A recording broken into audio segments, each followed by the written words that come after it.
بسم الله الرحمن الرحيم الحمد لله رب العالمين والصلاة والسلام على سيدنا محمد وعلى آله وصحبه أجمعين أما بعد. We are now beginning the year 2014, and the fact of the matter is that many of us are quite unaware of what happened 100 years ago, 1914. 1914 marks the beginning of a series of changes that would profoundly impact Europe and especially the Middle East. And to be very simplistic, before 1914, the British Empire ruled over a quarter of the entire world in a land that they claimed the sun never set in. Before 1914, America, by and large, was not yet a world power. It was just beginning its ascent into world politics, and it was almost completely overshadowed by Europe. Before 1914, the Muslim world, while no doubt having suffered a lot of calamities and not as politically strong as it had once been, nonetheless still had a unified caliphate. And despite the advent of colonialism, the Brits had invaded, the Germans had invaded, the French had invaded, despite all of the colonialism, still there was a sense of a global ummah, and there was still some light at the end of the tunnel. There was still a ray of hope.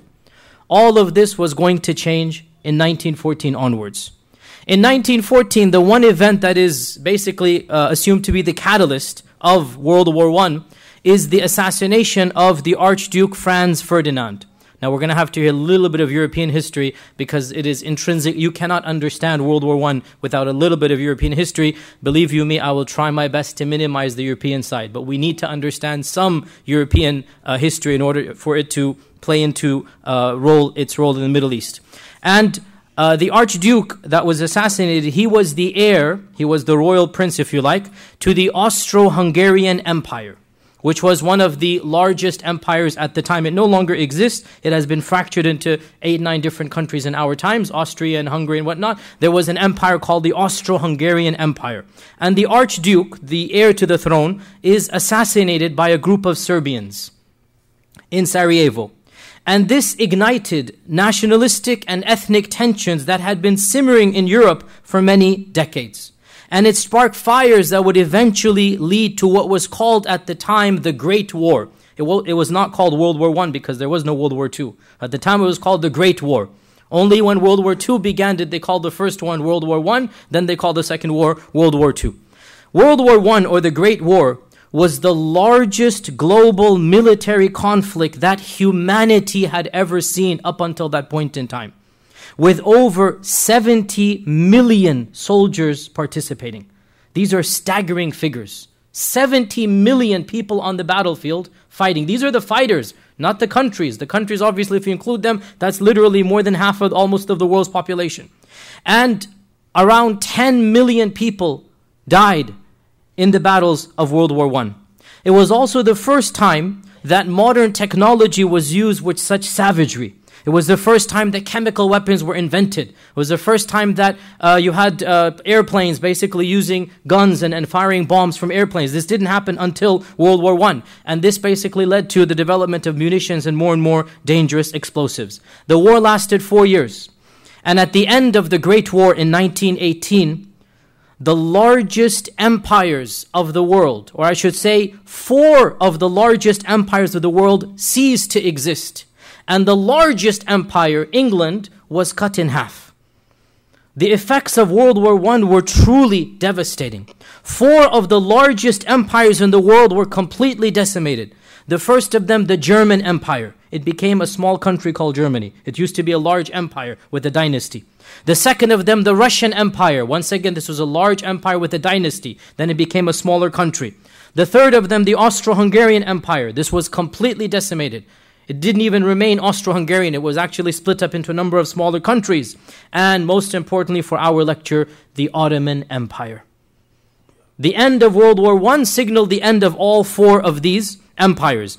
And although the loss of the Ottoman Empire is really what affects us as Muslims, that's what we're interested in, we must realize from Europe's perspective, that's just a footnote. From Europe's perspective, all of the problems pertaining to the Middle East and the Ottomans, this is just a footnote to the real changes that are taking place in the West. World War I truly marks the beginning, the end of one era and the beginning of another era. It is the end of Victorian England. World War I is when the quintessential Victorian England comes to an end. It is the beginning of real modernity, our modernity. And realize as well that World War I led to many factors. We'll talk a little bit about them, but not too much. I mean, for example, the reparations that were put upon Germany, the circumstances and what happened in the German Empire led to, in the 1930s, the rise of Adolf Hitler. The rise of Adolf Hitler is a direct consequence of the problems of World War I. The nationalism that overtook the German people, and the rise of this extreme nationalism, and the if you like the charismatic character that was needed by Germany at the time. This couldn't have happened unless World War I decimated Germany. And they needed this savior figure, and they saw in this megalomaniac Hitler, they saw this savior figure. And of course, Hitler led immediately to World War II, and of course, World War II led to the power vacuum. Europe was decimated after World War II. After 2 world wars, Europe ceased being an international superpower. A vacuum is created. Who is sucked into that vacuum? America.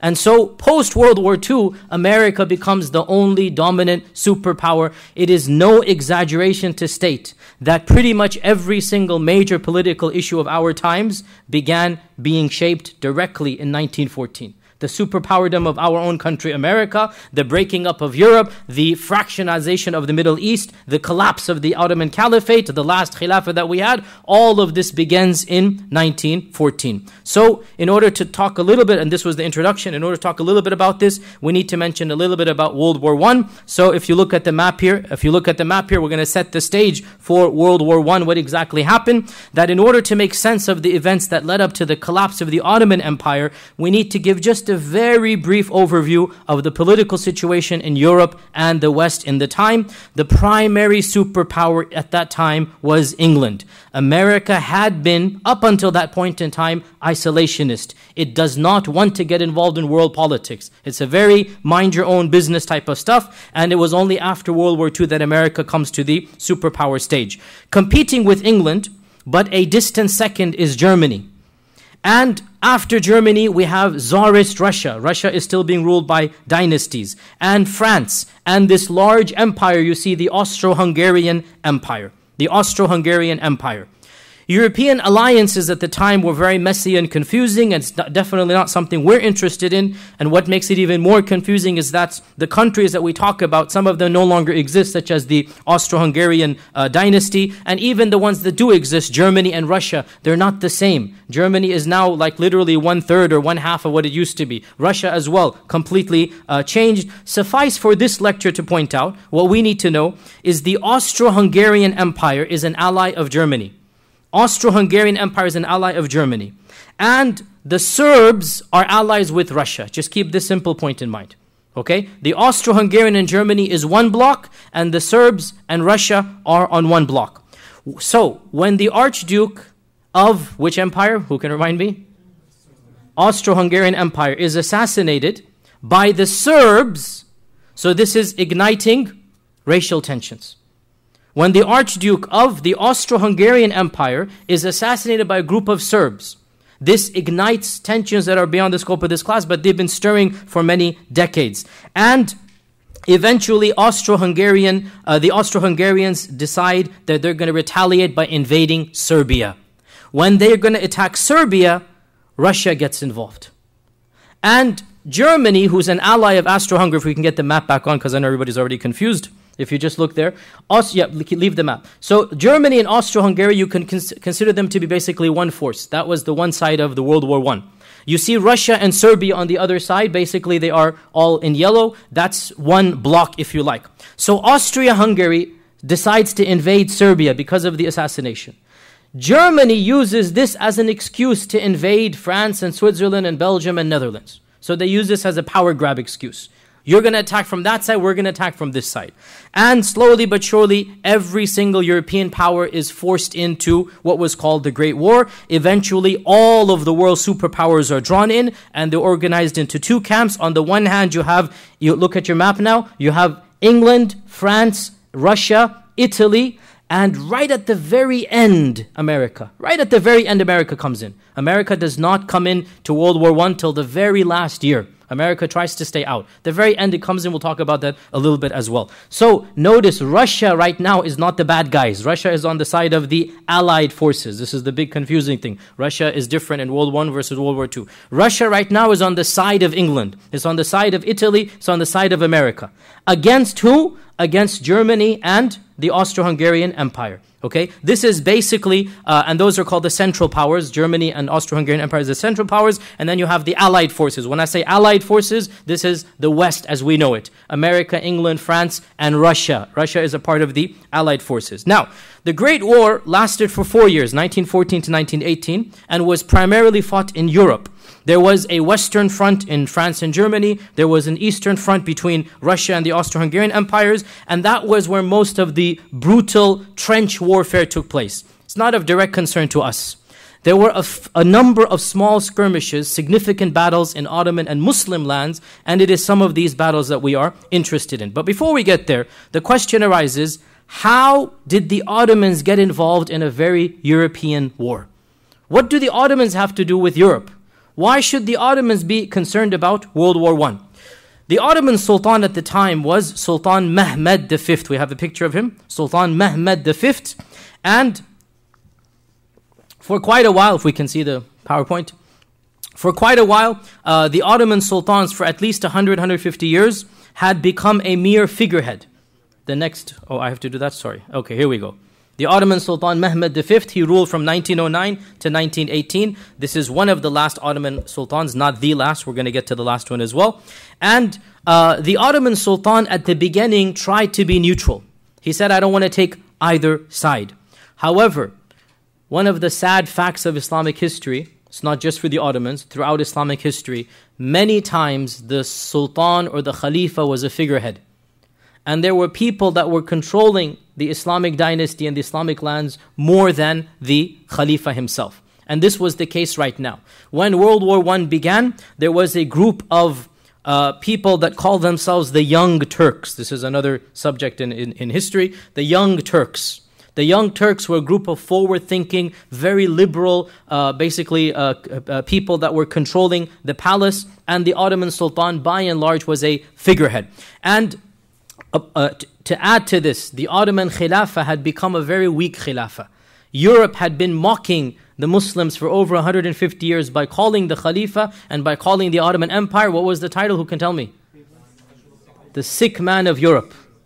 This was the title of the Ottomans. Europe was the sick man of Europe. The Ottomans are the sick man of Europe because they are situated in Europe and they're the sick man, they're about to die.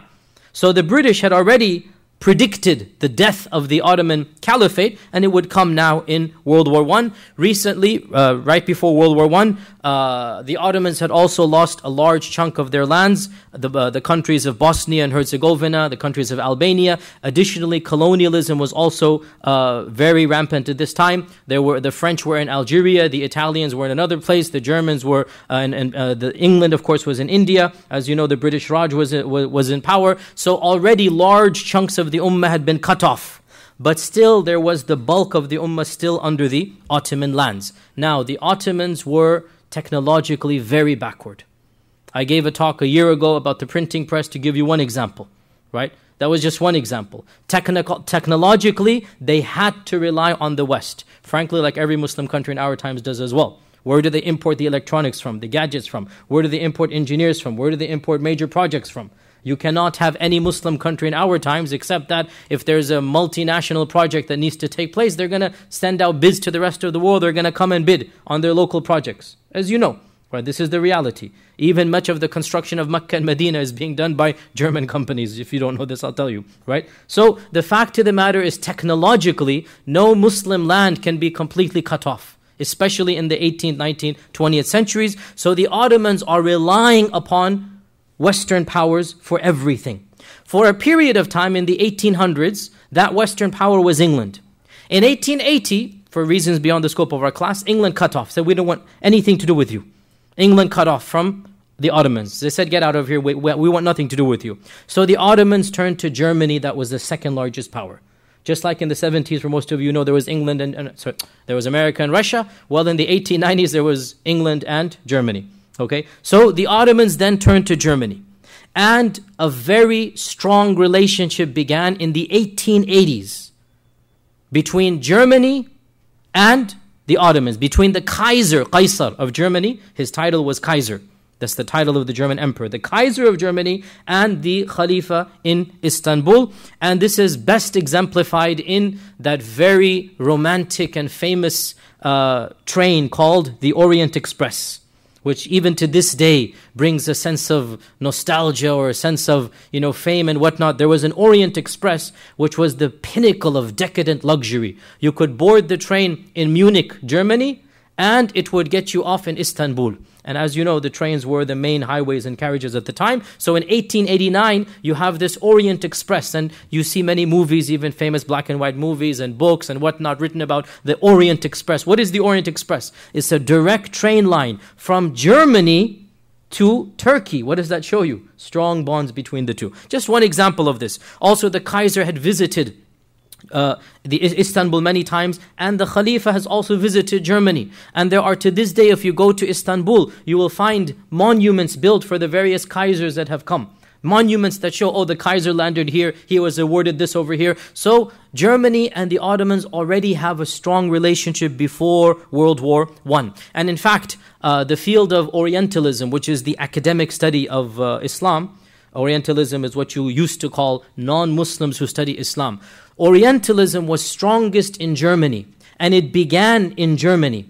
I myself, when I was studying at Yale, the books you have to read when you start studying Orientalism are German books. That's why I had to learn German for reading. You have to study German. You cannot be a scholar of Islam in the Western sciences except by learning to read German.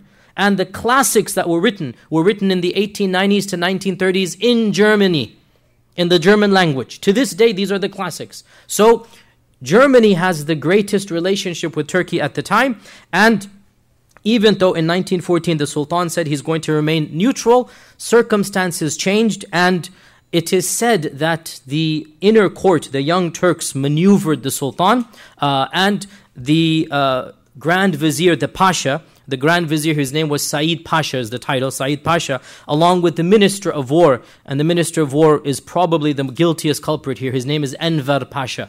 So Said Pasha and Enver Pasha, they entered into a secret agreement with the Germans without the permission of the Sultan, without the permission of Sultan Mehmed V, and they formed what is called now an Ottoman-German alliance in August of 1914. Around 6 months before the war, after the war began. So the movers and shakers formed a treaty with the Kaiser, and eventually the Sultan had no choice but to publicly support this alliance. So in 1914, November, the Sultan Mehmed V, for the very last time in our history, issued a call for jihad.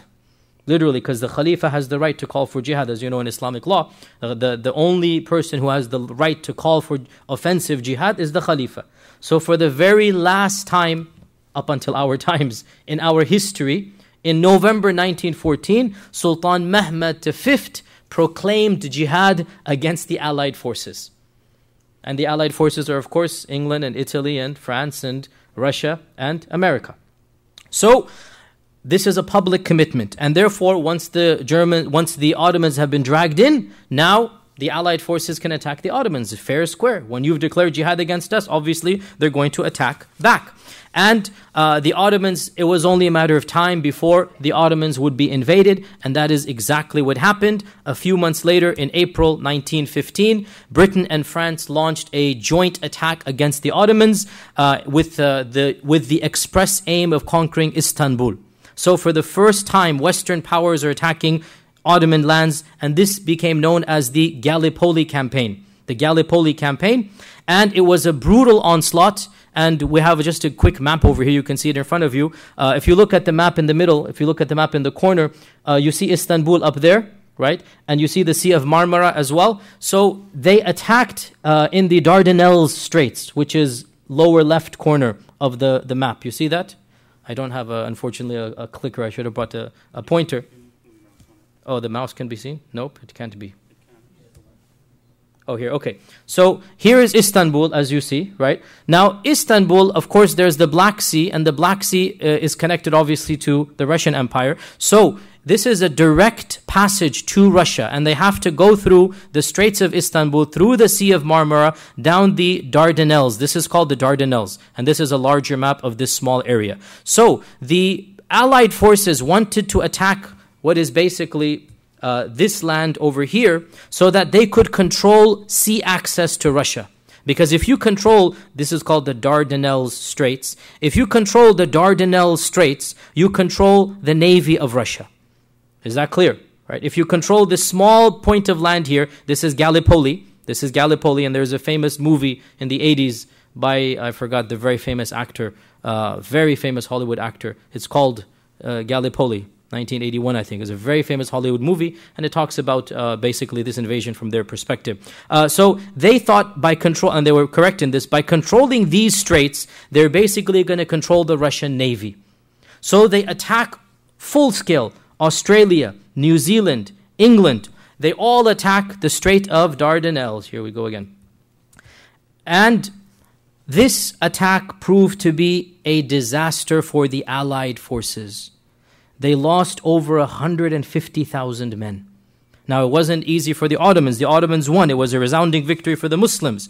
And the Ottomans themselves, they lost probably close to 150,000 people as well. It was an 8-month battle, but the end result was victory for the Ottomans, and the Allied forces could not take Gallipoli. To this day, the Turks take great pride in the success of repelling the British and French forces.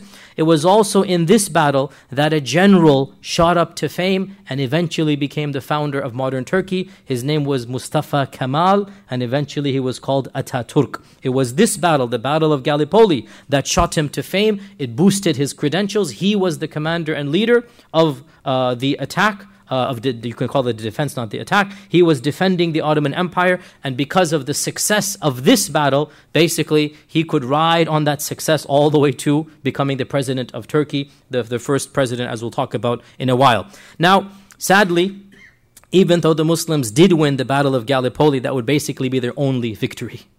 That's the only victory that the Muslims had really in World War I. Elsewhere, the Allied forces prevailed. In 1915, the British invaded Iraq, and by March 1917, the Brits marched into the once grandiose capital of the Abbasids, Baghdad. Here we have a picture of the British troops entering Baghdad in March of 1917, and they took down the Ottoman flag, and they raised in its place the British flag. And on another front, the famous General Allenby, was appointed by the British Prime Minister and sent into Egypt, where General Allenby was told by the British Prime Minister, I want you to conquer Jerusalem by Christmas. I want you to conquer Jerusalem by Christmas. And Allenby changed the tactics of his predecessors. He radically altered troop morale for the better. He devised a number of tactics to help him in his quote-unquote crusade. And the most famous tactic of Allenby was a young, bright man by the name of T.E. Lawrence, also called Lawrence of Arabia. Lawrence of Arabia, he has a whole long story. We don't have time to get into all of that. But if you watch the movie of Lawrence of Arabia, which is a romanticized version of the events, Lawrence of Arabia is basically... you can call him a type of spy or a type of provocateur of the British. The British gave him £200,000 a month. In our times, that would be a fortune. Imagine in 1914. To do what? To use that money to persuade the Arabs to break away from the Ottomans and to fight the Ottomans. So it is as if they're being paid to cause a civil war. So the Arabs are now promised as well that you should fight against the Ottomans. And we'll get back to this point in a while. General Allenby launched a series of successful campaigns. Egypt was already pretty much under British control by the time. Before World War I, Egypt was already very much pro-British. So from Egypt, he launches into Gaza, into Jaffa, and there he fought the German and the Ottoman forces. Eventually, he reaches the holy city of Jerusalem, Baytul Maqdis, on the 9th of December 1917, giving the British Prime Minister his Christmas gift that he wanted, because he said, I went to Jerusalem before Christmas. And we have some video footage, if that can be shown, if you can put that on. In retreat, and General Allenby is in hot pursuit. He wants to destroy as much of the enemy as he can while he has the upper hand. He knows there is plenty of fight left in the Turks. They may be retreating, but they are not giving up. Instead of continuing his drive to the north, Allenby turns to the east, toward the holy city of Jerusalem. The symbolic history of that ancient city, sacred to Christians, Muslims, and Jews, is more important at the moment than another great victory against the Turks. Lloyd George has already told the Prime Allenby Minister to take Jerusalem before Christmas.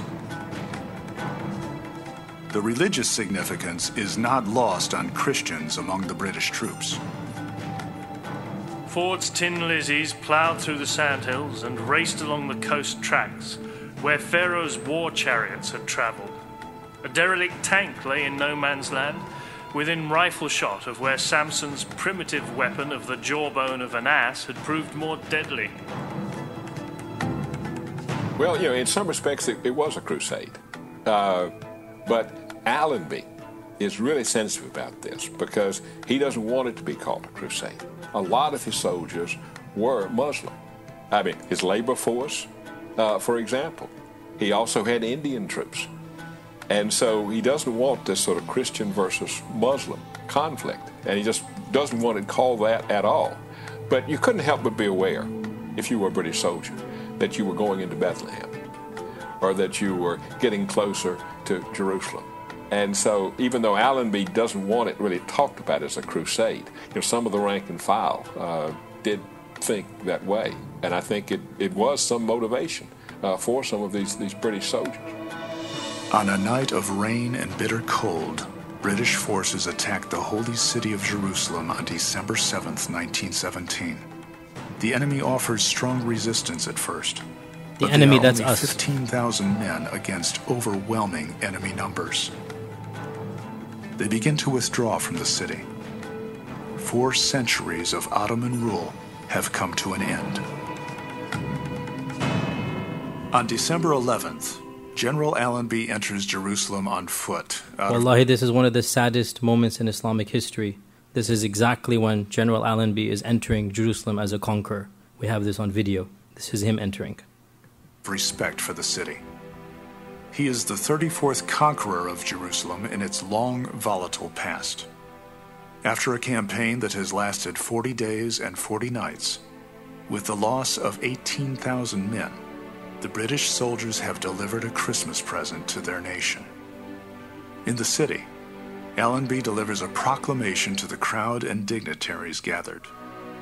Since your city is regarded with affection by the adherents of 3 of the great religions of mankind, and its soil has become consecrated by the prayers and pilgrimages of multitudes of devout people of those 3 religions for many centuries, therefore do I make it known to you that every sacred building, monument, holy spot, shrine, or customary place of prayer, of whatsoever form of the 3 religions, will be maintained and protected according to the existing customs and beliefs of those to whose faiths they are sacred.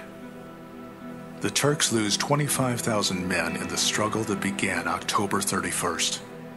They are down but not out, and still hold a strong defensive line from the Mediterranean to the Dead Sea. It goes on, but we need to get back to our side. So, where do we get...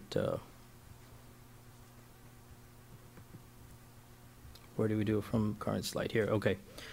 So we mentioned then that... We mentioned then that in March 1917, the British captured what? March 1917? Baghdad. Iraq and Baghdad. By December 1917, they're in Jerusalem. And by October 1918, they conquer Damascus. By October 1918, they enter Syria and they conquer the capital of the once Umayyad Empire. It was only a matter of time now before the rest of the Muslim lands fall. And on November 13th, 1918, they invade Istanbul.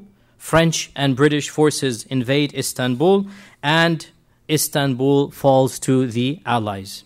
It is truly symbolic, in my humble opinion, that out of all of the magnificent and glorious capitals of the Muslim lands, Baghdad and Damascus and Istanbul, all of them, not symbolically, were literally conquered by the Allies. Literally, Western troops, Allenby and two of them, Allenby wasn't in Istanbul, but Western troops literally entered in to Damascus and Baghdad and Istanbul, and then of course Jerusalem, the holiest of holy in that region. And there is no doubt in my mind that in terms of political humiliation, this was one of the lowest points in the entire history of the Ummah.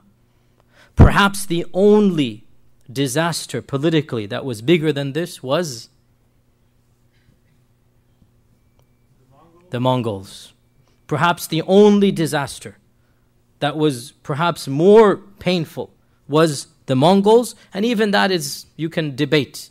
But definitely these two disasters, and I intend to give a lecture sometime about the Mongol invasion, but that's long ago. Many people no longer care about this, even though that had its impact. But this disaster, wallahi, can you imagine every single capital of the Muslim lands physically captured by the Allies? And Jerusalem, the holiest of holy. It's only a matter of time before obviously the end is near, and the Allied forces eventually made similar conquests against Germany, and eventually Germany agrees to surrender. But before we get to the end and the surrendering, we need to discuss some of the tactics that the British did and some of the promises and treaties that they engaged in during this war to show us the reality of what post-World War I will happen. And there are three primary promises that we're interested in. There are three primary correspondences and promises that we're interested in. Number one, the promises to the Arabs. The British promise to the Arabs.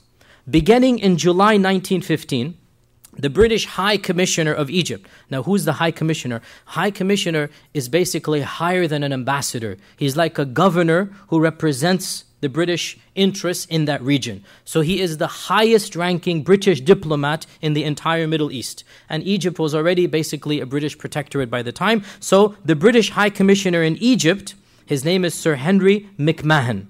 Sir Henry McMahon. He is the one who starts thinking of different tactics of sending T.E. Lawrence as well. And Sir Henry McMahon begins a series of correspondences with the Sharif of Mecca. Who is the Sharif of Mecca? We have a picture of the Sharif of Mecca over here. Sharif Hussein ibn Ali, the Sharif of Mecca. And the Sharif of Mecca is the 40th descendant of the Prophet ﷺ. This is a picture of somebody who is directly descendant of our Prophet ﷺ. He is the 40th descendant of our Prophet ﷺ. Him and his family have been ruling Mecca for over 700 years. 700 years. They have been the governors of Mecca. Under the Abbasids, under the Mamluks, under the Ottomans, they kept the Sharif clan out of respect for them, because they are, after all, Sharif means Sayyid. Sharif means, for us, Sayyid, it means Al al-Bayt. Sharif means they are of the family of the Prophet ﷺ. And they have been a local power, really, to be honest, more than maybe like 1,000 years they have been in the in politics, basically. And they are the most prestigious of all Arab rulers, and the only Arab ruler who might be a threat to the Ottomans. Because after all, he's Sharif and he's the governor of Mecca. So he's got the blood and he's got the geography. And he's got the history, and that's 1,000-year history, right? So if anybody is going to be a unifying force for the Muslims against their Khalifa, you understand?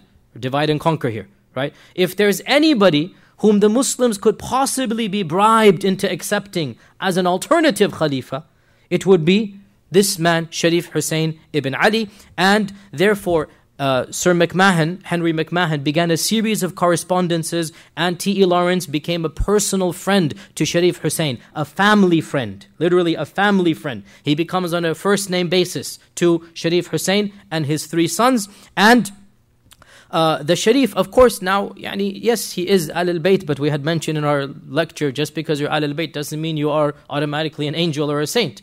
And the Sharif had ambitions of his own. And he had wanted to be the Khalifa for many years, even before World War I. We now have records of him pre-World War I, sending messages to the Brits that, this is pre-World War I, that, if you want, you can kind of help me and we can work something out against the Ottomans, right? Now the Brits at the time had no need for this man, so they just ignored it. But now, the idea comes up again. And the Brits basically bribe, not just by money, but most importantly, what is the bribe that is really far more powerful than money? It's power. It's power.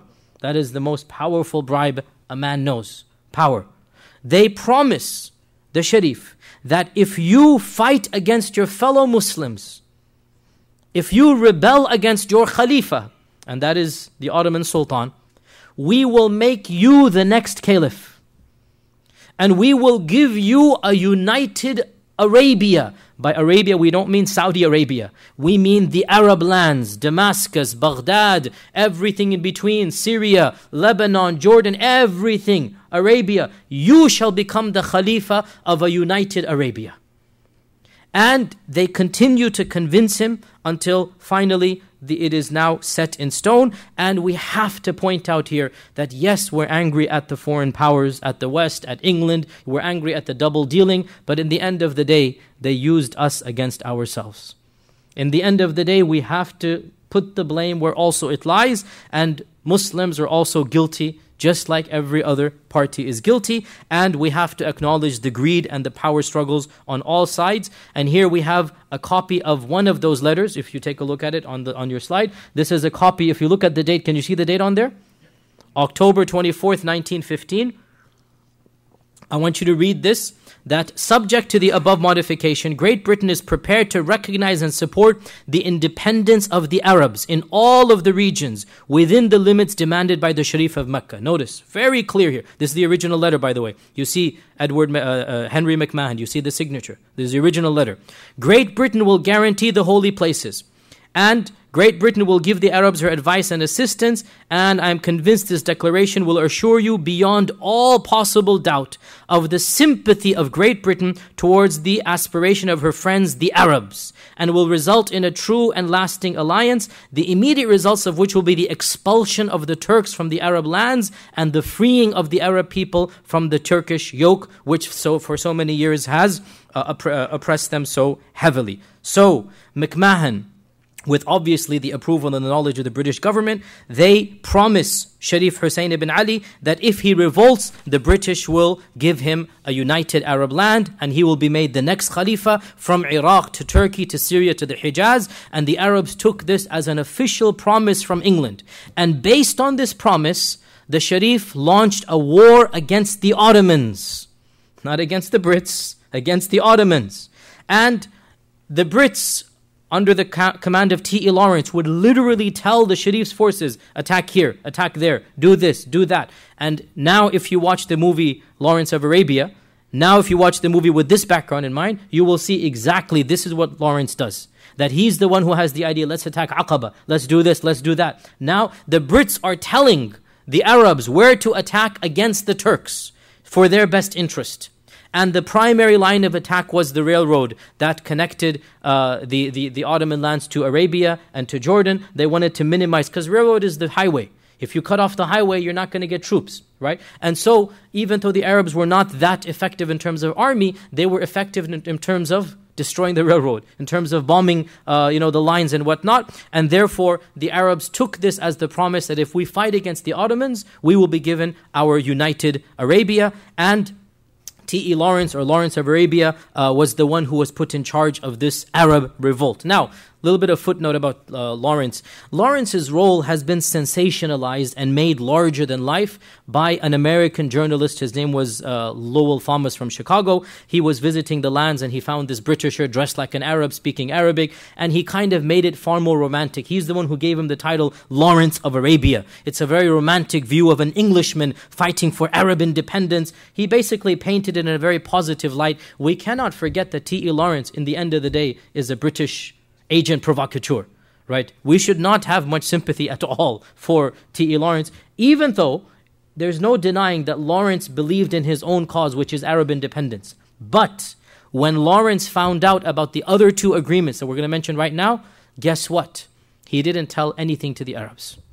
And he continued promising them that which he knew his own government had already agreed elsewhere. Is that clear, or did I lose you guys? T.E. Lawrence figured out there are other agreements my government has made. We're going to talk about them right now.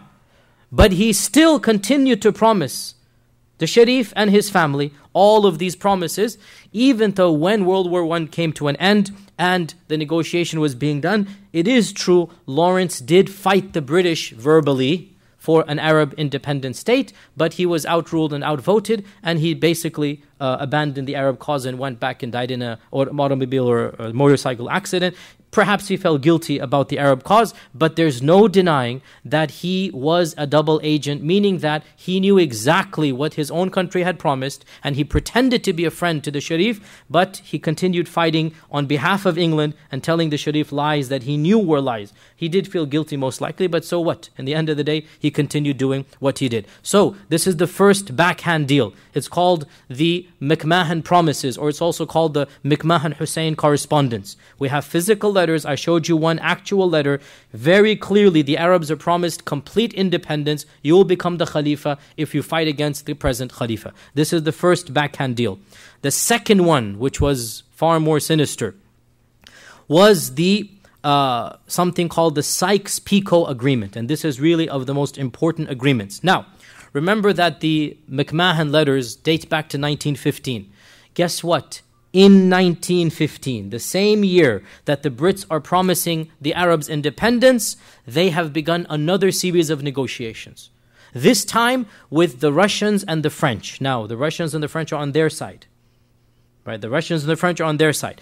And the Russian foreign minister and the British foreign minister and the French foreign minister, they met a number of times, figuring out what is to be done if we win. Notice the greed. In 1915, they're already eyeing the prize. In 1915, they're going to wonder, how are we going to slice this pie? How are we going to divide this cake amongst us? You get the point here, right? If we win, what are we going to do? We don't want to fight in public. Let's hash it out right now. And so Russia demanded they want Istanbul. And they want the main land of Turkey. Why? Because we just said that in order to get to the ocean, you need to go through Istanbul. Also, Russia had vested interests in Armenia. Armenia and Turkey always had a conflict between the two, and Russia was very pro-Armenian. So they wanted basically the main Ottoman lands, if you like. And France wanted a protectorate in Lebanon, what is now Syria. They wanted chunks of Syria. And England demanded the bulk of the Arab lands, and that is basically Iraq and Transjordan and the Hijaz. This is what they wanted, and eventually they agreed to this type of share, and this is called the Sykes-Picot Agreement, Sykes-Picot, the Sykes-Picot Agreement, after the British and the French the ministers who actually negotiated the treaty, and it was agreed upon by all three governments in utmost secrecy. And we have the original map of the Sykes-Picot Agreement. If you see this, that is the actual original map, and if you look very carefully, you cannot probably see it there, but there is the signature of Sykes and Picot right at the bottom. Do you see my mouse? How come you don't see my mouse? I don't know why you don't see my mouse. Okay, but on the bottom right-hand corner, you see the signatures of Sykes and Picot. Now, literally, they're gathered around a map, and they're figuring out who's going to get the red, who's going to get portion A, who's going to get portion B, and they're arguing, and they're drawing arbitrary lines here and there, And the modern Middle East is literally being carved out and argued over on a map and a table between the two or three of them. Each one is saying, no, this me, that me. Finally, the end map is in front of you. We still have the original map. And the only thing that comes to mind here is the hadith of the Prophet ﷺ reported in Musnad Imam Ahmad. It is only a matter of time. يُوشِكُ أَن تَتَدَاعَ عَلَيْكُمُ الْأُمَمِ. It's only a matter of time before the other nations will call one another to attack you. Just like people are called to eat from a common plate. Just like people are called to eat from one plate, they're going to be called to attack you. They're literally debating and negotiating who's going to get which share of the pie, which slice of the cake goes where, and eventually they agree to these arbitrary lines, and these arbitrary lines basically form the map of the modern Middle East to this day. And this is called the Sykes-Picot Agreement, and it was agreed upon in utmost secrecy. And the irony of ironies, the Frenchman was called François-Georges Picot, and the British was called Sir Mark Sykes. Both of them were ignorant of the Middle East. They had barely visited. Neither of them spoke Arabic. They're complete juhal of the situation. They're a bunch of diplomats, basically, right? They don't have first-hand experience or ground knowledge of the ethnicities, cultures, it's literally a map that they have not even been to. And they're arguing and debating who's going to get which portion on a piece of paper. And this forms the basis of the modern Middle East. The Sykes-Picot Agreement, most of the country's borders and whatnot were basically drawn out here in this secret agreement. Now, question arises, if it was so secret and top secret and secret, how did it get public? Well, brief footnote here, not quite relevant to us. In 1917, Russia had its own internal revolution, not relevant to us. And the Tsars were thrown out and the Bolsheviks came to power. So the Tsar dynasty comes to an end and the Bolsheviks come to power, and the Bolsheviks wanted to expose how corrupt the Tsars were and how bad the Tsars were. So when they discovered these documents, they immediately went public with them.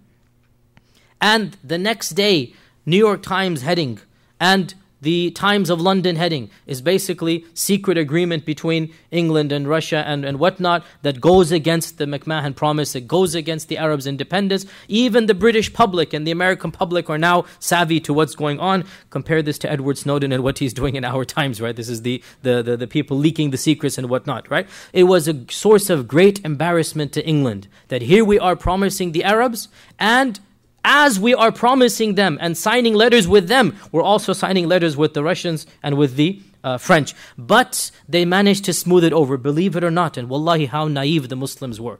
They managed to smooth it over and lie about it and say, oh, no, don't worry, we still promised you, still valid. And the Arabs to the very end believed them. To the very end. Right until the peace conference of 1990, as we'll talk about, inshallah ta'ala, in a while. Now, in this agreement, England got control over Jordan and Iraq and Palestine, what is now Palestine and Israel. France was given the southeastern part of Turkey and Syria, and Russia was promised Istanbul and most of central Turkey and what is today Armenia. This is called the Sykes-Picot Agreement. That's the second of the three deals we want to talk about. The third deal. So 3 separate treaties going on regarding the same land. Look at how double dealing, how duplicitous, how hypocritical, how backstabbing the Brits were here. 3 different agreements.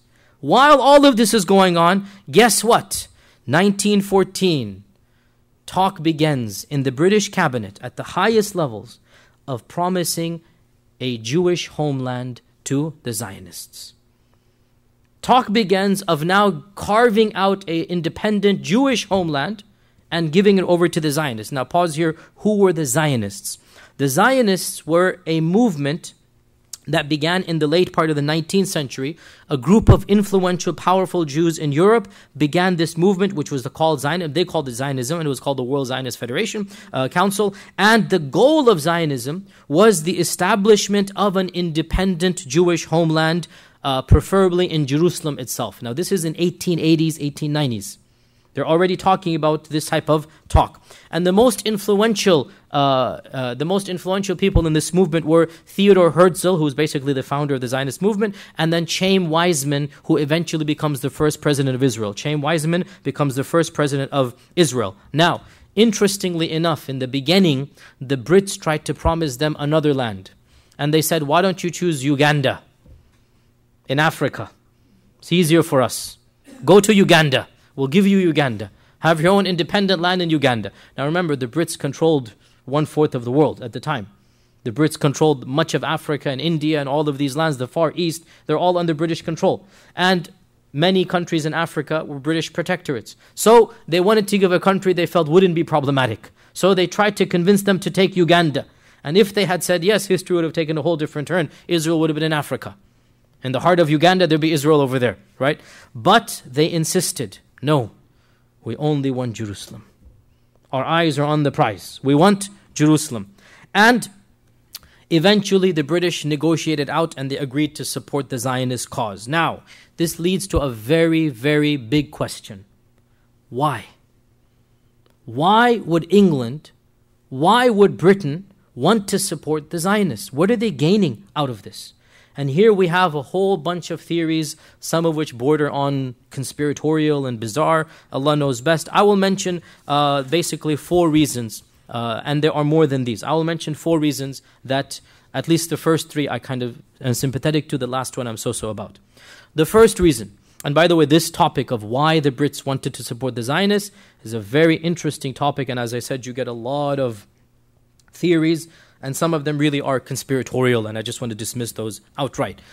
The first reason that I think is very clear, and there's no denying this, the same reason why every single politician makes promise to members of his own congregation, his own group, and that is for their support. You make promises to your people, to segments of your people, right? When a politician is running for office, he's going to promise the gun holder something. He's going to promise the abortions something. He's going to promise, elderly people something. It's a part of what you do as a politician, right? You gather their support. And the Jewish population in England was, relatively speaking, powerful and wealthy. And like every political party, there's nothing sinister about this. What does a politician do? You want the support of those people. So the British Parliament felt the need to get the support of Britain's Jews. That's reason number 1. Directly from this reason number 2, one of the richest and most powerful Jews in all of England was Chaim Weizmann himself. And Chaim Weizmann in particular was very much needed by the British. Why? Because Chaim Weizmann wasn't just rich because of having some businesses and whatnot. He was in the business of producing acetone, which was a necessary ingredient in the manufacture of bombs and explosives. And with the advent of war, the price of acetone and the availability of acetone starts to become very, very important. And Chaim Weizmann was a chemist, by the way, and he patented a new technique of acetone. This is before World War I. This is basically a stroke of luck, or whatever you want to call it, that his expertise was acetone. He had a company that produced acetone, and acetone is a necessary ingredient in the making of bombs. And the Brits now desperately need him to increase the supply of acetone by 1,000%. So it could be, and he happens to be the president or the secretary of the World Zionist Federation, right? So it could be that by promising him Jerusalem, you get him on your side. And this is a very logical and rational reason to promise something, right? And it is said that when the issue of payments came up, how much should England give Weizmann's company, how much would be the going rate, he's already a multi-billionaire, one of the richest men of Europe. His response was, I don't want any money, I want Palestine. I don't need any money from you, I want Palestine. That's my payment, right? And this makes sense, that why would he want any money when he himself is a very rich person? So it could be one of the reasons they're supporting the Zionist cause is to get Chaim Weizmann and his company to produce acetone, which is a very reasonable explanation as well. A third cause that is given, a third reason that is given, was hinted at by the person that was speaking in our video, and that is the Christian connection with Judaism and the fulfillment of the messianic prophecies of the second coming of Jesus. It is bizarre for most Muslims to know this, But actually, many Christians are more pro-Zionist than most Jews. We as Muslims, most of us are ignorant about this. Some of the Christian fundamentalist groups are more pro-Zionist than Jewish groups. And the reason for this is because they believe that when the Holy Land is ready, Jesus Christ will return again. And they want to expedite the process. And no doubt fundamentalist Christians think Jews are misguided, but they think Jews are misguided because they haven't been updated yet. For us, they view us as being not even on the chart of misguidance. We're not even on that chart. We're completely off the charts. Jews are, they lost the plot because they didn't believe in Jesus. That's what they believe. For us, they believe we are not even on the path of guidance. So there's more sympathy to Jews, obviously, because in the end of the day, Jesus was a Jew. He came for the Jews. I mean, they all acknowledge this. There's more familiarity with the Jews, and we are considered to be heathens and barbarians and following a false prophet. That's their view. And the Prime Minister of England, Lloyd George at the time, was an ardent evangelical Christian. And he clearly had pro-Zionist and very Christian tendencies when he wants to conquer Jerusalem and whatnot. You saw yourself, his statements and whatnot.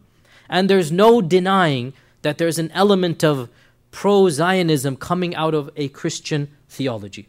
Okay, so this is reason number 3. And again, I don't see any conspiracy here. It's pretty obvious. You believe in something, you're going to do it. The 4th reason given, this is where I say, Allahu A'lam, it's a bit of a conspiracy. I don't know. I'll just say it, and I don't know if it's true or not. There is a theory, you'll find it in a lot of books, but I'm not an expert in this, so I just mention it and I'll leave it at that.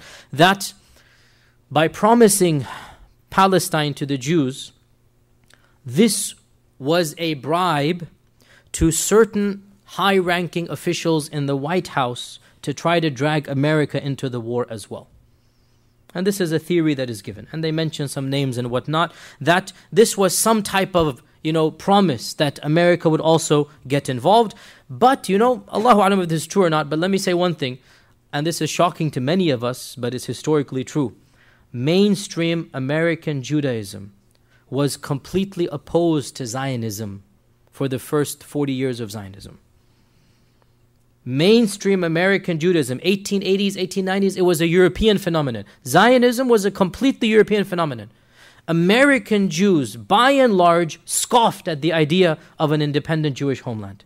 They thought this is ridiculous. We're happy where we are. We're acclimatized. We love America. There was no notion, and they did understand it would cause problems and whatnot. And mainstream Jews in America did not support Zionism until basically Hitler and World War II.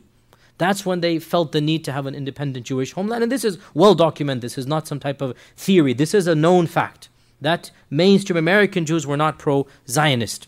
And whatever the reasons might be, eventually these discussions between European Zionists and the British government continued until finally in August 1917, the discussion reaches the British cabinet. Now it's going to become official. Should we vote or not? And very interestingly, this is another interesting point, there was only one Jewish member of cabinet in that entire meeting. There was only one Jewish member. And that Jewish member was the most vocal opponent to the plan of giving Palestine to the Jews. And his name was, you can write this down, Edwin Samuel Montagu, M-O-N-T-A-G-U, Edwin Samuel Montagu. And what he said was, listen to this, and this is the only Jewish member of the cabinet, and he's one of the most vocal opponents to the plan of giving Palestine to the Jews. What he says was, this would cause great alarm in the Muslim world, would create enemies for us when we don't have enemies. So Muslims and Jews were not enemies to one another for the bulk of their history. And this is something that is shocking to modern Muslims and Jews, modern Christians. The fact of the matter, Muslims and Jews got along very well in what is now Palestine, up until the beginnings of Zionism. Muslims and Jews did not have too much problems. And here we have a senior member of the British Parliament who is a Jew, saying that I am worried if you're going to do this, you're going to cause tensions between us. You're going to cause problems between us, and you're going to reinforce anti-Semitism and bigotry. Notice this is a Jew speaking out against this, saying if you do this, we're going to get into trouble from our Muslim, if you like, neighbors and whatnot. And this more than anything shows us, dear Muslims, let us not confuse anti-Zionism with anti-Jewishness. We have to be very careful here. Many Muslims confuse the two together. We are anti-Zionist. We are not anti-Jewish. We are anti-Zionist and we criticize Zionism. As for Jews, they are Ahl Kitab. And the Sharia has and always will grant them rights that are known to all of us. And historically speaking, Jews and Muslims always found sympathy and comfort against the Christians in the Crusades and throughout history. Whenever the Christians persecuted the Jews always found safe passage in Muslim lands. This is an undeniable historical reality. And that is why there were large groups of Jews living in Muslim lands up until the creation of Israel. You Arabs know this. Yemeni Jews, Moroccan Jews, Tunisian Jews, Jews around the world. There's a Jewish synagogue in Cairo, which is now empty because of Zionism, right? Jews flourished in Muslim lands. And historically speaking, there was not the type of animosity that exists right now. And unfortunately, in our anger against Zionism, many Muslims have become anti-Semitic and anti-Jewish. And this is a problem. We criticize Zionism. And let me tell you from my own experiences, some of the most vocal and effective critics of Zionism are Jews. I repeat that. Some of the most vocal and effective critics of Zionism. Zionism is political Judaism. Zionism is a type of racism. We have no qualms about this. You are saying that somebody who's a Jew has the right to go to a land that he's never been in for 50 centuries. And he can take over the property and land of somebody who's right there. This is racism and ethnic cleansing in a way. We are opposed to Zionism. We are not opposed to the rights of Jewish people to be Jews. And our religion has always given them and will continue to give them these rights. And here we have in Edwin Montague a very good example of a Jew standing up for the rights of the Palestinians and saying, if you do this, you're going to get us into trouble. Well, obviously, as you know, he was outvoted. And in any case, the opposition was minimal. He was one of a handful. And the cabinet basically allowed this to pass. And immediately, the British Foreign Secretary, Sir Arthur Balfour, eagerly wrote a telegram to Baron Rothschild, if you can show now on the screen. And this is the actual telegram that was sent. This is called the Balfour Declaration. This is called the Balfour Declaration. That is Sir Arthur Balfour. And he wrote a telegraph to Baron Rothschild. You have over here, Dear Lord Rothschild, I have the pleasure. This is the actual Balfour Declaration. Look at the date, November 2nd, 1917. This is the actual telegraph that was sent. Yours, here we go again.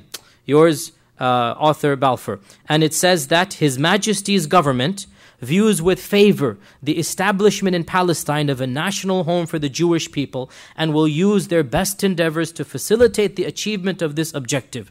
It being clearly understood that nothing shall be done which may prejudice the civil and religious rights of existing non-Jewish communities in Palestine or the rights and political status enjoyed by Jews in any other country. This is the Balfour Declaration, dated November 2nd, 1917, and he wrote it to Baron Rothschild. And the Rothschilds, there's a whole bunch of, a whole tangent over here. The Rothschilds were who is Baron Rothschild? Baron Rothschild is the highest ranking, he is a lord, and the lord is like, there is no equivalent in America, but like he's higher than a senator. He's a lord, and he is the highest ranking Jewish, basically member of the British Parliament and royalty. He is a lord in the House of Lords, and he is the highest ranking Jew in England, and so and he's also obviously a member of the World Zionist Congress. And so immediately Sir Arthur Balfour sends him the telegraph. And of course the Rothschilds is a whole different tangent over here. The Rothschilds is, how can I even phrase this? This is a dynasty that has spanned over 350 years. A Jewish banking dynasty that has branches to this day in Austria and England and France and America and Switzerland. And it is one of the pioneers of worldwide banking. And their net worth in today's value, back in the 1800s, would literally be in the hundreds of billions. The Rothschild family, there is no other equivalent in all of Europe. They transcended politics. They're so wealthy, they don't care who's in power. These are people that are the bankers and the people of wealth in a number of European lands, and they are still around to this day. One of their members is the founder of that famous Swiss bank. He's worth $100 billion or something. Well, the bank is worth, not him, but I mean, he's the president or whatnot. The family is still active to this day. So he writes the letter to Baron Rothschild, and he basically promises him that, look, you help us out, and you will get your state in Palestine. You will get your Israel. Now, the same land has been promised to three people, basically, right? Well, you can say when the British promised it to themselves, they feel they have the right to give it to the Jews now. So they're promising the Arabs freedom, and they've already negotiated with the French and German that they're going to keep Jordan, and then they've already said a part of Jordan will be given over to, Transjordan will be given over to the Zionists. Now, the Arabs and Muslims once again found out about the Balfour Declaration, because the Balfour Declaration was not top secret, unlike the Sykes-Picot Agreement. The Balfour Declaration was made public, and it was publicized in the newspaper. Once again, the Brits convinced the Arabs that don't worry about it, we'll deal with it when the time comes. And the Arabs basically went along. They fell for it again. That don't worry, we trust you, you guys are going to help us out. And they ignored the Balfour Declaration.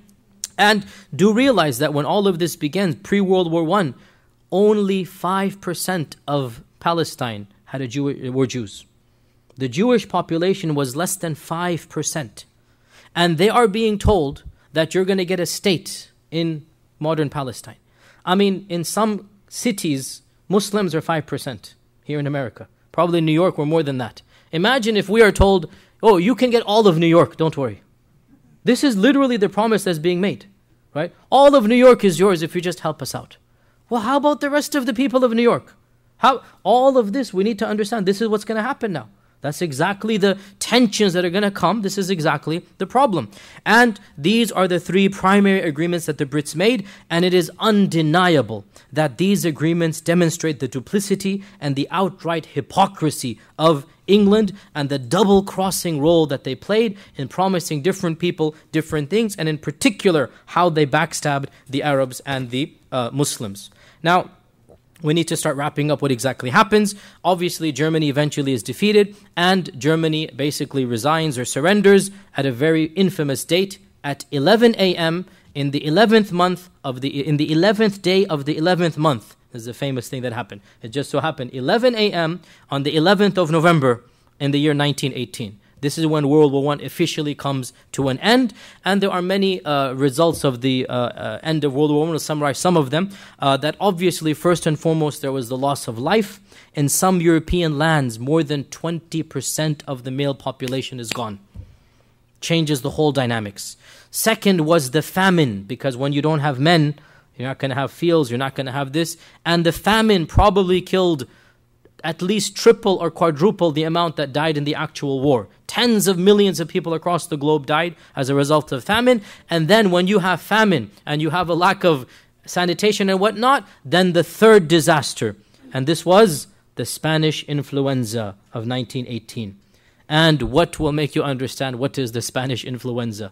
The Spanish influenza was the worst plague that man has seen since the Black Death of 1320 or something.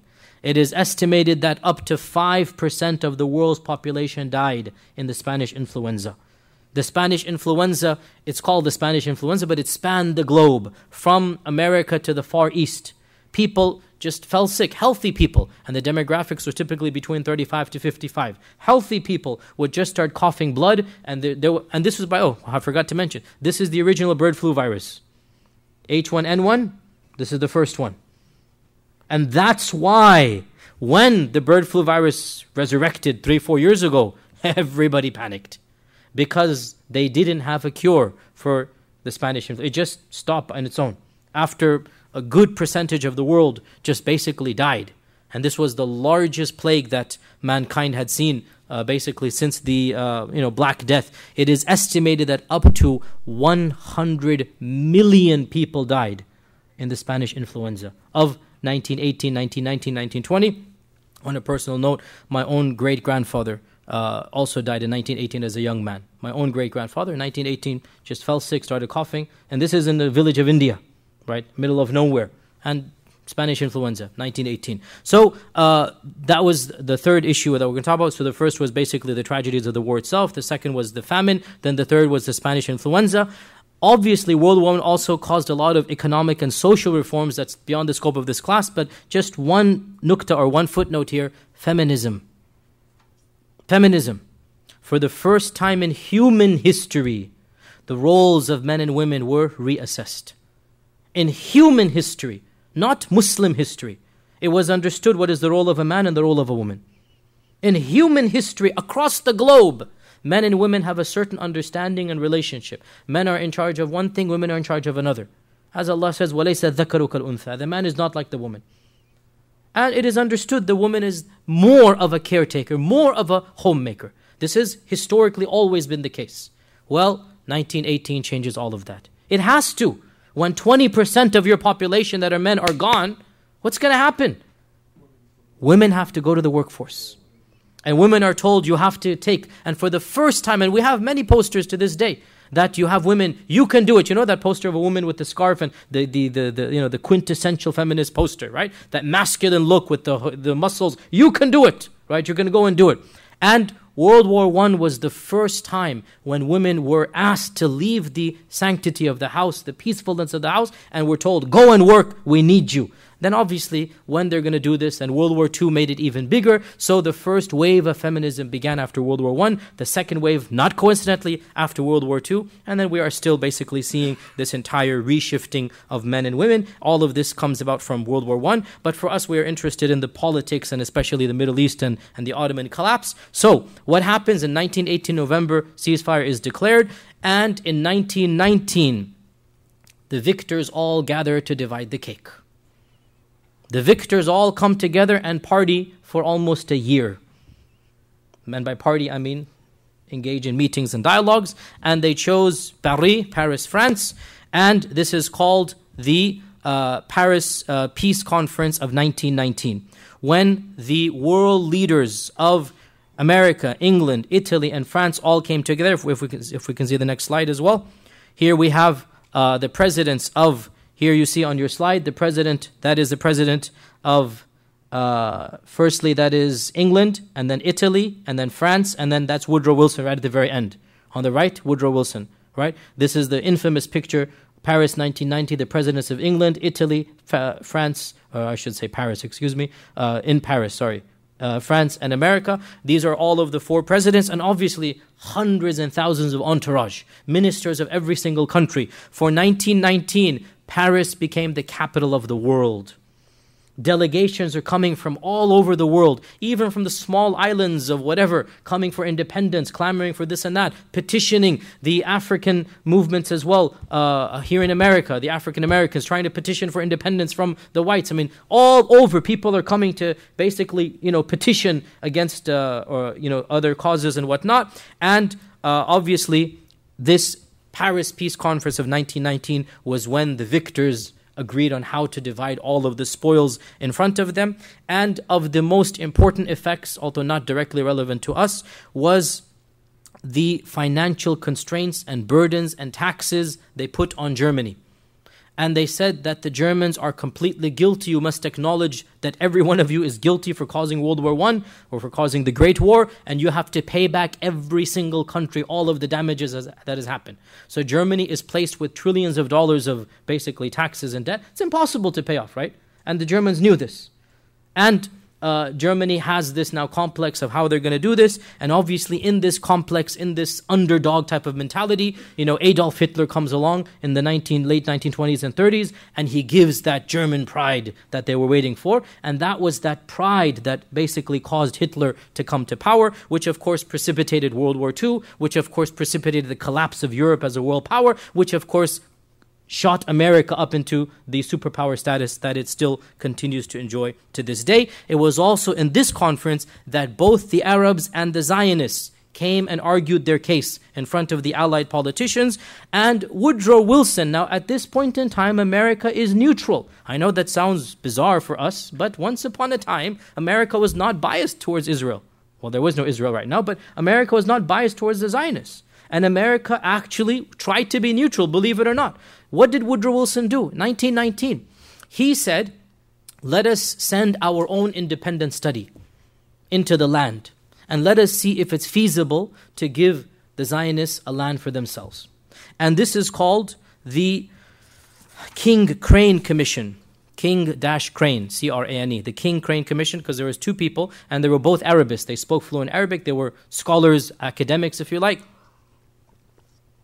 And they went right after this peace conference, 1919, directly at the command of President Woodrow Wilson, and they toured Syria, Palestine, Lebanon, Damascus. They went all over the Arab world, and they literally met with Bedouins and tribal leaders, and they were on the ground. Unlike Sykes-Picot in the air-conditioned room with the map in front of them, they're on the ground. And they spend the bulk of 1919 literally wandering and walking and surveying and whatnot. And they come back with a very strongly worded resolution. Or not resolution, but I mean suggestion or whatever. I mean their findings, if you like. Where they say that any establishment of a Jewish homeland in those areas is impossible without severely trampling the rights of the locals. It's just not possible. You can't do it. And they suggested very strongly that the whole idea should be scrapped. This is the official response of the King Crane Commission. And as you can find this, the original documents, we still have them in the Library of Congress. You can Google them. I didn't put them on the slide, but you can find them. The original findings are still there, and they are against establishing a Zionist homeland. Well, what do you think happened? That is basically filed away. Nobody cares about that. And Woodrow Wilson eventually, other members of his parliament and whatever Congress convince him otherwise. And the King Crane Commission simply becomes a footnote in American history. It was never acted upon. However, the New York Times did talk about the King Crane Commission. There's a whole article in 1990, New York Times, about the results of the King Crane Commission. It's amazing now how the New York Times even has changed from its position in 1919 to its position right now. Now, most importantly for us, eventually the gist of the Sykes-Picot Agreement was ratified and agreed to in the Paris Peace Conference. And this is called the Treaty of Versailles. The Treaty of Versailles. Now, what is the Treaty of Versailles? It is one of the treaties of the Paris Peace Conference. The Paris Peace Conference is the whole year. Many, many treaties. And the Treaty of Versailles is the most important treaty for us because it deals with the Ottomans. There were other treaties about Europe and whatnot. That's not our business too much in this classroom or in this lecture. We are more interested in the Treaty of Versailles. And by and large, sorry, we have a picture here. If you can show this here. Here we have a picture of Faisal. Here we go again. Let me see if I can. How do I get this on where? If we do F. I don't want to do. How do I get this larger? How do I get this one? Just this. Because I can't show my. This one. Okay, yeah, now is yeah. This is Faisal. Here we go again. This is Faisal, the son of Sharif Hussein. And this was the best friend of T.E. Lawrence. This is T.E. Lawrence in the background. You see him in the background? Where did my cursor go? Do you see my cursor? No. Okay, let me see this. So for some reason, my cursor is not working. You see him on the left of Faisal. You see him on the left behind him?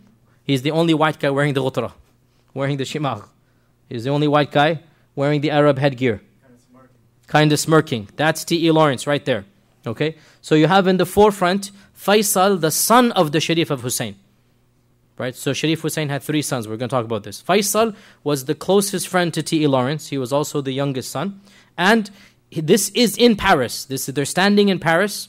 That's one of his slaves in the background, by the way. He brought his slave entourage. One of his slaves in the background, his bodyguards, is standing in the back.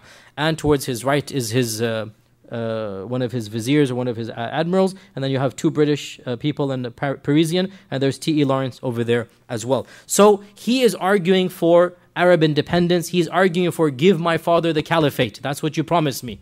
That's why he's there.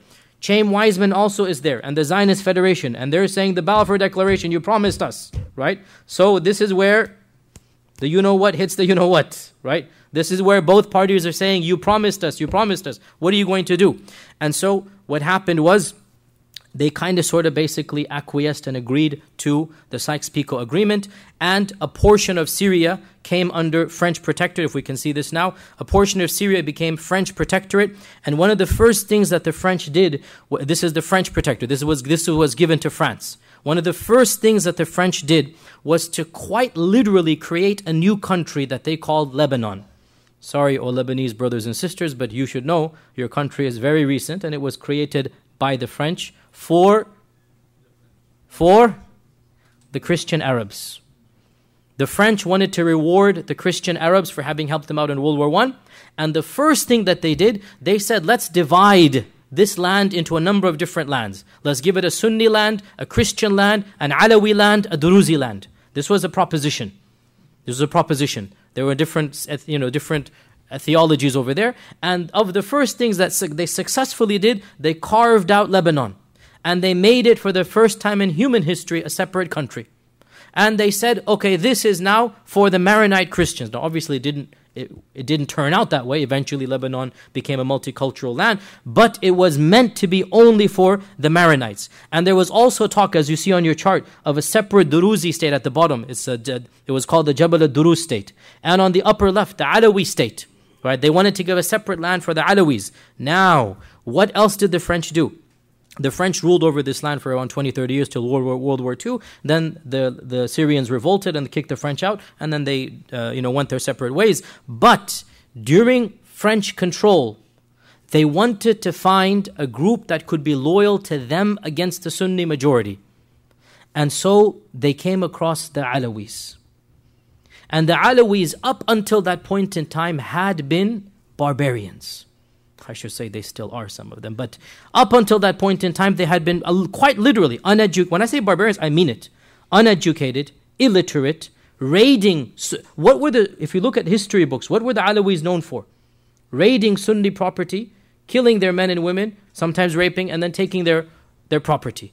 And the Sunnis were scared of them because of their ferocity. They lived in the mountains, they had their own separate land and their own separate land, meaning, area and whatnot. And that was the case. When the French came, they recruited the Alawis for the first time, sending schools, educating them, and giving them a lot of military positions. Why? As we explained why. They wanted a group that they could trust against the Sunnis. And so the Alawis were civilized, if you like, by the French. And it is not a coincidence, 30 years after the French left, that the Alawi now comes to power, Hafiz al-Assad, from the military. Had it not been for the French, the Alawis wouldn't be in the percentage they are in the military. Had it not been for the French, the Alawis would not have that education, would not be in the army, would not have become generals, and so Hafiz al-Assad and now his son Bashar al-Assad, they're a direct consequence of the French's basically helping the Alawis in the 1920s onwards. This is what happened in this region. The Brits, what did the Brits do? The Brits awarded themselves 3 territories. They get the lion's share because they're the Brits. They get whatever they want. The first land, they called it Transjordan. And eventually Transjordan, in our map, it is Jordan, Palestine and Israel. They called it Transjordan. The second land is Iraq. They get all of Iraq. And the third land is Hijaz or Arabia. So they get these 3 large lands. And the Sharif of Mecca kept on clamoring, you promise. So they decided, okay, you know what, you're right, we did promise. So they took his 3 sons. And in one of the most bizarre things in recent history, they literally handed each one of the sons one of these lands. Yalla, go take it. Now obviously when they said this, it's understood the Brits are going to be the real puppeteers. These are figureheads and they know it. The figureheads know it, right? And so the eldest son of Sharif Hussein, his name was Ali. Ali was given the Hijaz. You get Arabia. And immediately Ali called himself the king of Hijaz. And he ruled that very long rule from October 1924 to December 1925. Very long rule. Because obviously there was another power brewing in that region, and that is the power of the Al Saud, the Saudis, who were also financed by the British, unbelievably. As they're financing the Sharifs, they're also financing the Al Saud. And I know this is painful for some of us in the audience, but the haqq is the haqq here, okay? That as they are financing them, they're also financing the other group, right? And it is now well known. I mean, you cannot deny this. The documents are quite there, right? And it's it's surreal. How many groups are you financing, What are you instigating with whom? And eventually when Al Saud becomes more and more powerful, the Brits basically absolve themselves of the Sharif, Ali ibn Sharif Hussein, and they allow Al Saud to basically unify Arabia, and the Al Saud then call the country their own, and they say it is the Kingdom of Saudi Arabia. The Kingdom of Saudi Arabia, and so from that point in time, that Sharif family is cut off. Okay, so Ali ibn Sharif Hussein is cut off now, and he goes into exile. He dies a miserable death, a sad death, a lonely death, and Saudi Arabia is now, as you know, Saudi Arabia. The second oldest son of Sharif, his name is Abdullah ibn Sharif Hussein. He is given Jordan.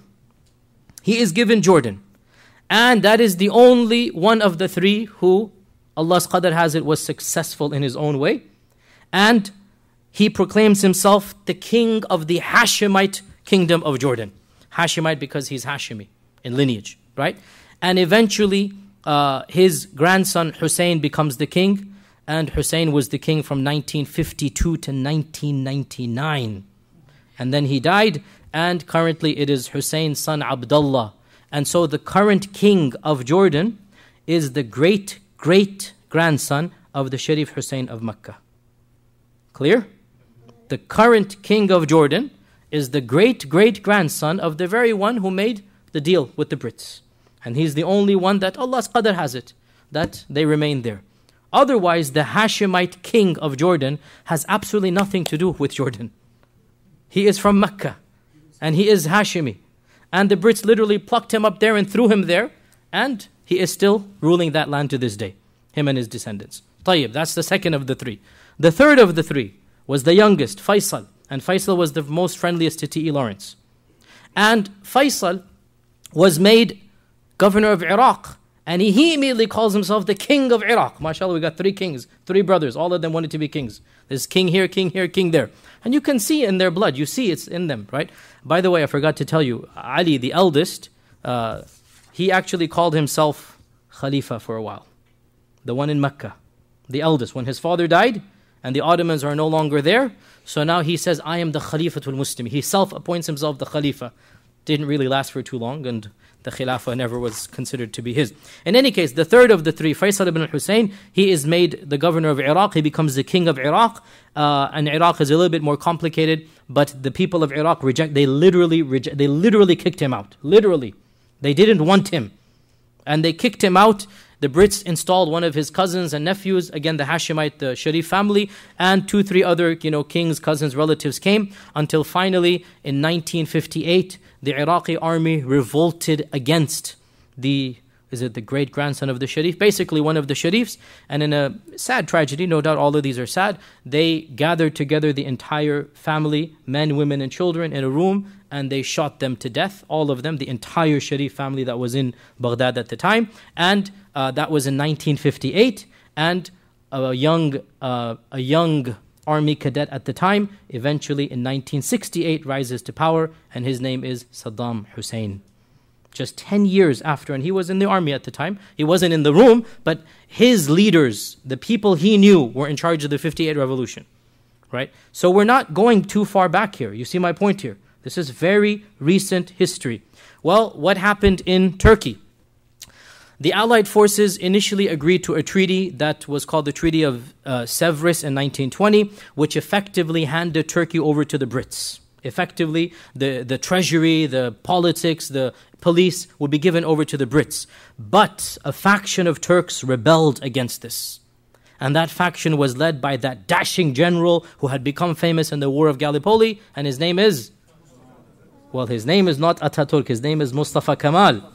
And Mustafa Kemal fought against the British, revolted against this treaty. Make a long story short, he established an independent homeland for the Turks, 1/6 of the original size of the Ottoman land. But nonetheless, an independent Turkish state, and he called it the Republic of Turkey. And you all know that Ataturk was of the most secular Muslims we have seen. He hated Islam with a passion, as you know, and he completely changed the entire system inside of his lands. He banned the recitation of the Quran in Arabic. The adhan was given in Turkish. The salah was recited in Turkish. He banned the hijab. He banned religious schools. He did so many things. And one of the acts that he did, eventually on March 3rd in 1924, he deposed the last Ottoman Caliph, Abdul Majid II, and he sent him into exile. And therefore, in 1924, the Ottoman Caliphate, in fact the Khilafah of the Muslims that had been in operation since the time of Abu Bakr as-Siddiq,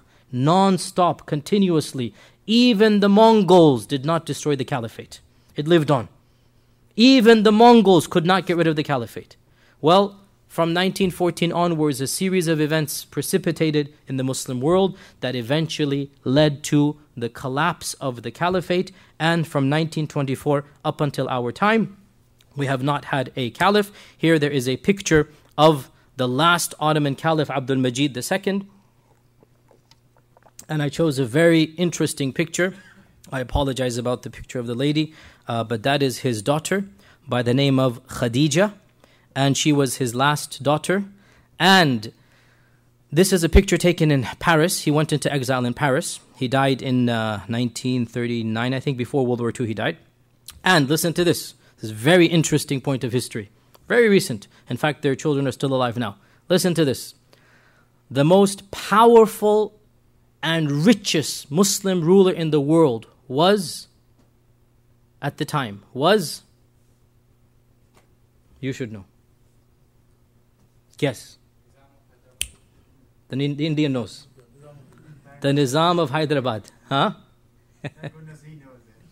The Nizam of Hyderabad. It is estimated by modern historians that the Nizam of Hyderabad was the richest man in human history. This is what is estimated. The richest man in human history was the Nizam of Hyderabad. Because obviously, I mean, he's accruing his wealth over hundreds of years, and I think they valued it at $200 billion or something dollars. I mean, he owns jewels and whatnot, and at that time, the equivalent of $200 billion, at that time, obviously not now, he doesn't exist at the point, right? So, the Nizam of Hyderabad was the richest and one of the most powerful Muslim rulers. The Ottomans had collapsed, and there was this feeling that we need a type of messianic figure. So what is to be done? Let us take the son of the Nizam of Hyderabad, seen in his, mashallah, Italian suit, if you can now go back to the picture, his handmade Italian suit over here, and his name is, what is his name? I forgot his name. Oh, it's on there. Himayat Ali Khan Bahadur. Himayat Ali Khan Bahadur, the son of the Nizam of Hyderabad, marries the youngest daughter of the deposed Ottoman Khalifa, and that is Khadija in the background. And it is hoped that the union of these two will bring about the Mahdi figure, if you like, or the not the Mahdi, but you get the point. The savior, right? Well, they had children, but the marriage ended in divorce, and those children are still alive to this day, but they are very far from having any role in Muslim Ummah. Let's just put it that way, okay? And it didn't quite turn out the way that the Ummah had planned. In any case, final point, what exactly happened to Palestine? If we can go back to the slide. Last and most definitely not least, what happened to Palestine, and where and how did the modern nation state of Israel come along? Well, for that story, I'm afraid we will have to go to part 2, and we will continue this, insha'Allah ta'ala, this Sunday. We will continue on Sunday. Inshallah, you'll get an email around 11 o'clock or so, and I will have the help of Dr. Nabil and others as well, inshallah. It won't just be me, because there's a lot of history here. So we will, inshallah, continue this class, and we especially want you to bring the youngsters, because, by youngsters I mean like above 10, to understand history. Because the fact of the matter is, forget the youngsters, wallahi, most of us, we don't know. We do not know the reality of how Palestine was taken away from us. We do not know. So what happened after World War I and between World War I and World War II and all of these different treaties and whatnot, this is a whole different lecture and talk, and we have decided to be controversial. We have decided to go full swing ahead, and I don't think there's any real controversy, because the whole point is we will give you the facts. You'll be the judge. This is the reality. There's no conspiracy here. We have told you what the Brits promised, the Brits promised. This is the reality, right? And now, After World War I, what happened to the Sykes-Picot and the Balfour Declaration and Transjordan and Palestine and Israel? This will be the topic of Sunday, inshaAllah ta'ala. We will send you the flyer, and maybe 11:30 or so. Don't have the exact timing, but inshaAllah, make sure you bring the youngsters and you as well. Make sure you come and be prepared to basically take notes and know, because the fact of the matter is, wallahi, brothers and sisters, how many of us, even I, when I started studying Islam, had no idea of how recent these things were. You really think these countries are set in stone. And you never stop to realize, how did they come about? How did the Muslim Ummah get divided into 60 plus countries when we used to have one Khilafah? Where did these borders come from? We never stop to think, right? And the reality is, these borders are in the generation of my grandfather and your grandfather. You know, the last survivor of World War I died last year. This is recent. Last year, the last survivor was big news. Last year. And the children of some of these people we discussed are still alive. I was shocked to find out that some of the children of the Ottoman Caliph are still alive. 80-something years old. The last Ottoman Caliph is still alive. Right? This is not, we're not going back to ancient history. This is our generation. 100 years ago, this began, 1914. And inshallah, the next few years, I have made it my own personal agenda to talk about these lectures and this history and bring it back to the conscience of the Ummah, because, and with this we conclude, in my humble reading of Islamic history, and I'm not an expert in history, but I'm dabbling, as you can see. I'm not an expert, by no means, but we should all know this stuff. In my humble reading of Islamic history, one of the lowest of the lows of the Ummah happened in 1914 onwards. Can you imagine hearing the Brits have taken Damascus, the Brits have taken Baghdad, the Brits and the French have marched into Istanbul, right to the gates of the Ottoman Khalifa, literally surrounding the Ottoman palace? Can you imagine, right? Can you imagine the distress hearing the Ottoman Caliphate has been abolished? The Indians, Pakistanis here, study your own history. The concept of Khilafat movement. Pakistan owes its existence to the feeling of depression that happened when the Khilafah was abolished. The Khilafah movement, the Chaudhry brothers, Shaukat Ali and Muhammad Ali, right? The entire Khilafat movement, Iqbal is versifying. Iqbal has poetry about Hussein and Sharif, making fun of them, the Sharif family, right? Making fun of them. What have you done? What's the famous line? Maybe you tell me. You have Hijaz in your blood, but it's not in your character. Something like this, right? That you're Hijazi in your ethnicity, but where are your actions? You're betraying the Ummah, right? Shikwa and Jawabi Shikwa also comes in this time. So the point is, this is very recent stuff. And the entire transformation of the Ummah, we can date it back to now. Now my point is, if we had been alive at this time, wallahi, it would be like one stab after another. But, my dear brothers and sisters, in my humble analysis, we see now a revival, alhamdulillah, that is pleasing to the hearts. Yes, politically painful. Politically, Syria, look, la hawla la quwwata illa billah. May Allah Azza wa Jal give them sabr and patience and overthrow this Alawi regime that has destroyed the land of the Muslims. But that is politics. How about the people? How about the sha'b? How about the sahwa? How about the enthusiasm of the ummah? Alhamdulillah, we see Muslims coming back to their religion. We see Muslims wanting to study, learn, pray. We see Muslims identifying with Islam, feeling Islamic. And this is optimism that did not exist in 1918. So I believe, insha'Allah, that times are changing. That insha'Allah ta'ala we can look forward to better times in the future in our own, insha'Allah, time frame. And that's one of the reasons why we need to study the past, so that we don't make the same mistakes in the future, so that we don't have déjà vu, promises and this. And no, we should see through the reality and learn from the mistakes of the past and see what we ourselves, the mistakes that were made, the double crossing and the internal fighting. And inshaAllah ta'ala, we will continue this on Sunday. It's really late, unfortunately we don't have time for Q&A, but inshaAllah on Sunday we'll have time for Q&A. I will see you then. Jazakumullahu khairan wa assalamu alaikum wa rahmatullahi wa barakatuh. You'll get an email, but I think around 11:30 or so, inshaAllah.